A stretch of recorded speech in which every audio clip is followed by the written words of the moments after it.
94.1 K-Sky. Careful, it can be addicting. It is the all-new 94.1 K-Sky. Big Sky Country Carry Underwood's Undo It. Quarter after 4 on this Thursday afternoon, and all of a sudden my studio of one turned into just a convention of people. I've got guests in the studio. How are you, baby? I am great. How are you? I'm doing good, man.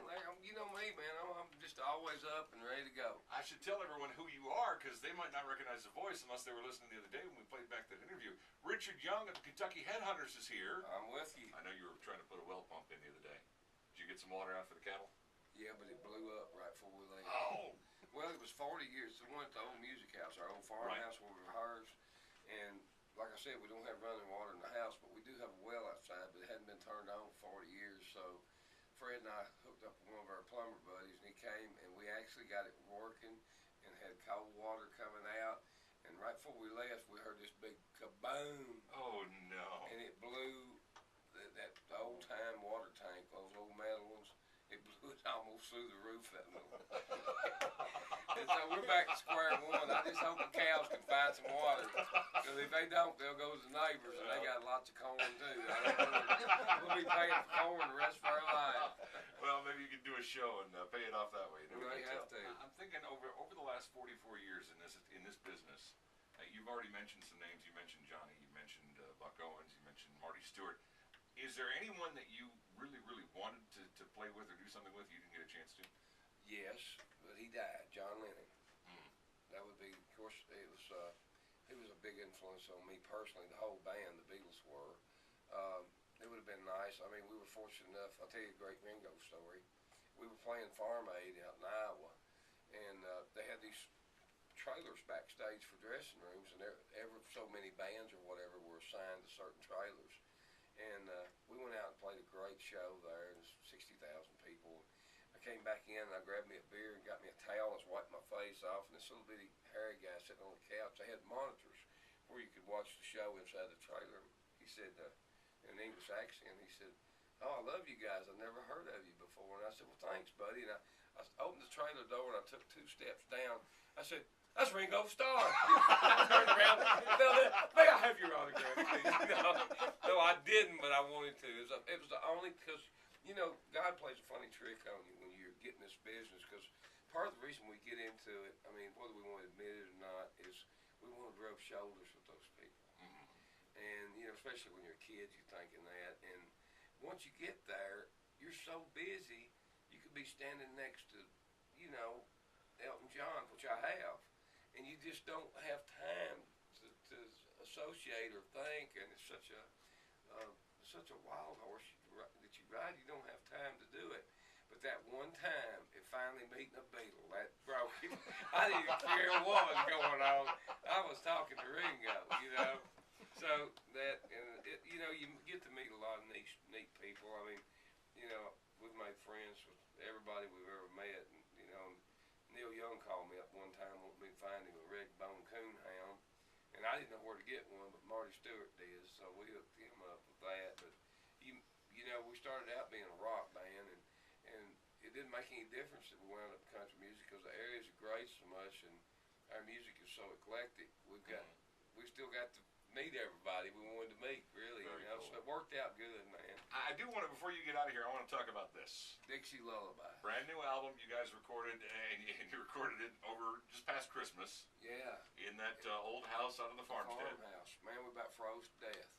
Well, it's just, you know, our grandmother, we live on about a 700-acre farm down in Kentucky and raise cattle and have beans and corn, that sort of thing. Of course, the local boys, they take care of the beans and corn because we don't have time, but we feed our own cows, that sort of thing, and take care of that. But when we were about, I think Fred and Anthony were 10 and 11, and Greg and I was 12 and 13, my grandmother gave us this old farmhouse. It was just an old shack on the farm, and, you know, it doesn't have any running water, no heat. All we got is electricity to plug up amplifiers and sing through, you know. And we started out there when we were just kids, and we've rehearsed and written all of our Headhunters songs have been written there for 44 years.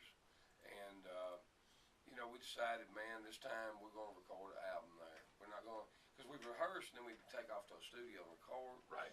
And I feel like that we have to keep our music inside our little nest to make it work.